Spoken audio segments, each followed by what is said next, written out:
बिहार का अगला मुख्यमंत्री कौन होगा? सम्राट चौधरी के लिए मुख्यमंत्री बनना किसी चुनौती से कम नहीं।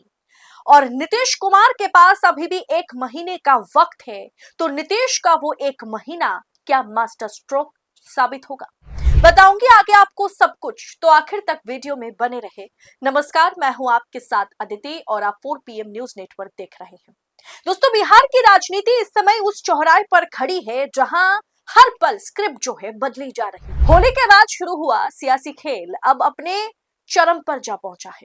बिहार के मुख्यमंत्री नीतीश कुमार ने भले ही पद छोड़ने के संकेत दिए हों कि वो राज्यसभा जा रहे हैं, नॉमिनेशन भी फाइल कर दिया, लेकिन उन्होंने अभी तक सीएम की कुर्सी या सीएम पद से इस्तीफा नहीं दिया। उनके पास अभी भी 1 महीने का वक्त है और इस दौरान कई बड़े उलटफेर संभव है।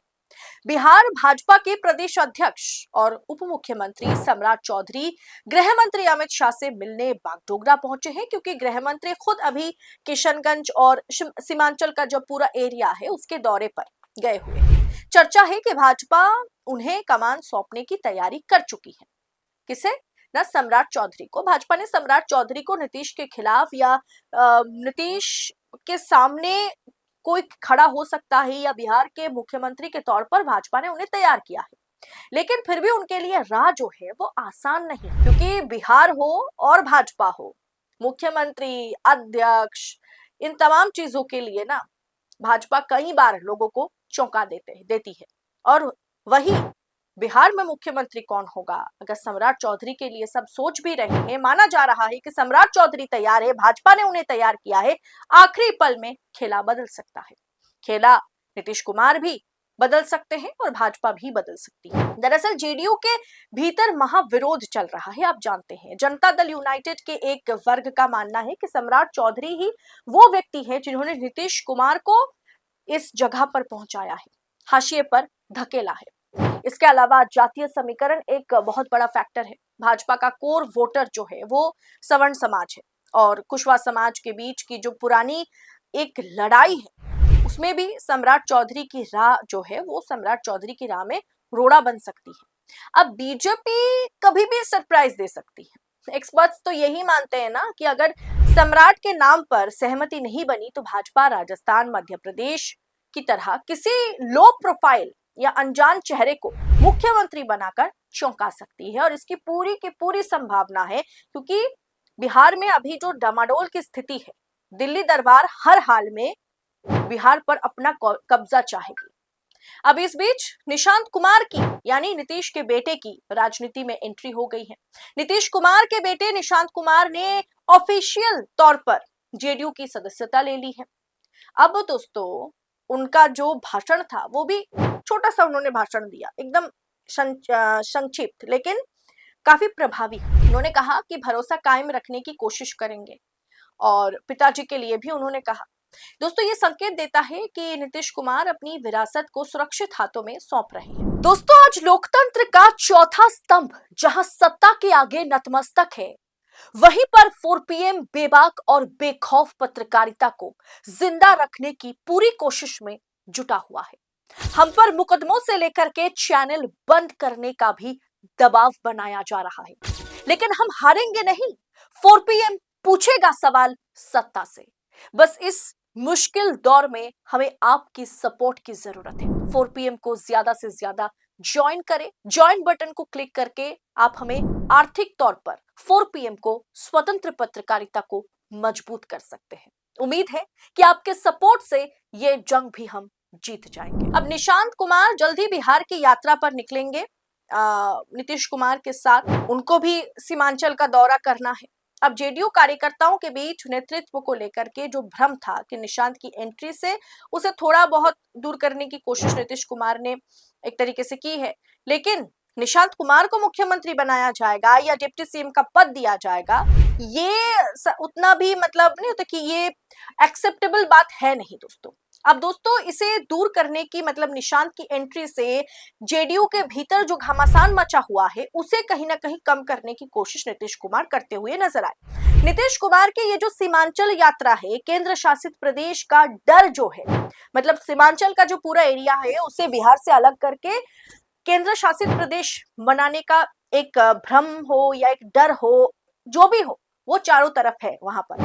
अब नीतीश कुमार सीमांचल और कोसी के इलाकों की यात्रा पर निकलेंगे कुछ देर में, और उनके साथ उनके बेटे भी इस दौरे पर मौजूद रहेंगे, इस यात्रा में मौजूद रहेंगे। इस यात्रा के पीछे एक गहरी राजनीतिक साजिश की चर्चा हो रही है दोस्तों। अब ये बात कितनी सच है, कितनी मतलब किसमें कितनी सच्चाई है, ये किसी को पता नहीं है, लेकिन बात ये चल रही है, जैसे मैंने आपको बताया, एक अफवाह कहे, गलतफहमी कहे, या एक खबर फैलाई जा रही है, जिससे माहौल गर्म हो गया है कि सीमांचल को विशेष तौर पर केंद्र शासित प्रदेशों के भीतर रखा जाएगा, और बिहार और बंगाल के कुछ मुस्लिम बहुल इलाका मिलाकर के केंद्र शासित प्रदेश बनाया जाएगा। अब इस बीच अमित शाह का सीमांचल का दौरा करना, अब नीतीश कुमार सीमांचल दौरे पर निकलेंगे, ये तमाम चीजें दिखाता है कुछ तो खिचड़ी पक रही है। मतलब पूरी की पूरी अफवाह तो ये नहीं है, बात कुछ तो है इसमें। अब इस बीच नीतीश कुमार राज्यसभा जा रहे हैं, उनके जगह पर कोई दूसरा सीएम भाजपा बनाना चाहती है और भाजपा ही सीएम ही बनेंगे। नीतीश कुमार के बेटे की एंट्री होती है, लेकिन उन्हें कभी भी सीएम या डिप्टी सीएम नहीं बनाया जाएगा। इस पर भी आप इस बात को लिख के रख लीजिए। अब नीतीश कुमार दोस्तों इस यात्रा के जरिए इसी डर को कहीं ना कहीं संबोधित कर सकते हैं और अपना राजनीतिक आधार फिर से मजबूत कर सकते हैं। अब एक सवाल यह भी उठता है कि क्या नीतीश कुमार फिर पलट सकते हैं, क्योंकि लेख और चर्चा जिस तरीके, मतलब कई आर्टिकल भी मैंने पढ़ा है जहां ये दावा एक्सपर्ट्स कर रहे हैं कि नीतीश कुमार ने अभी तक सार्वजनिक रूप से इस्तीफा नहीं दिया है ना। वो मुख्यमंत्री पद से इस्तीफा देने से इनकार कर दिया कि पहले राज्यसभा हम जीत जाए, राज्यसभा चले जाए, फिर इस्तीफा देते हैं। उनके पास अभी भी 30 दिन का समय बचा हुआ है, पूरा का पूरा 1 महीना है। और इस बीच जनता की सहानुभूति की बात की जाए या फिर जनता का जो आक्रोश है, नीतीश कुमार मुख्यमंत्री अब नहीं रहेंगे इसे लेकर के, क्या इसे भुना करके नीतीश कुमार भाजपा पर दबाव बनाएंगे? क्योंकि हाल ही में राबड़ी देवी ने भी एक बयान में कहा है कि नीतीश कुमार जो है उन्हें बिहार नहीं छोड़ना चाहिए, और उन्हें लगता भी नहीं है राबड़ी देवी को कि नीतीश कुमार बिहार छोड़ सकते हैं, वो भी राज्यसभा सीट के लिए।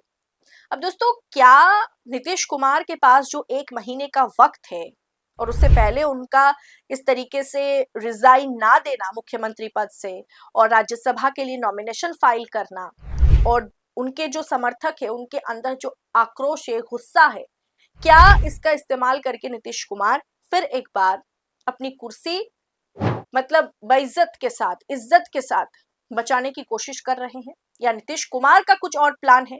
क्योंकि हर कोई जब भी समझने की कोशिश करते हैं कि नीतीश कुमार की राजनीतिक करियर खत्म है, नीतीश कुमार खत्म है, या फिर नीतीश कुमार की राजनीति हमें समझ में आ गया है, तब नीतीश कुमार जो है वो कुछ बड़ा दांव चलते हैं, और तब तक नीतीश कुमार की राजनीतिक सूझबूझ हर किसी को चौंकाता है। अब देखना दिलचस्प होगा कि नीतीश मैजिक में बिहार में भाजपा किस तरीके से इस पूरी की पूरी स्थिति को कंट्रोल कर पाती है।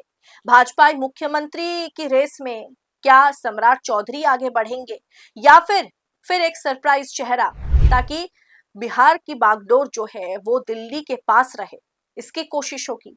और क्या नीतीश कुमार के पास जो 1 महीने का वक्त है, क्या इसमें बेटे के लिए वो नेगोशिएशन करेंगे या खुद के लिए दबाव बनाएंगे भाजपा पर, ये देखना दिलचस्प होगा। लेकिन इतना आप लिख के रख लीजिए कि बिहार के सियासत में आने वाले 30 दिन बेहद महत्वपूर्ण है, कुछ भी हो सकता है, कुछ भी।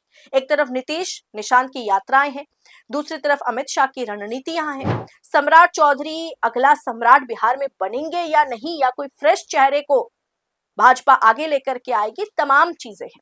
ये सब कुछ देखना अगले 30 दिन के भीतर दिलचस्प होगा।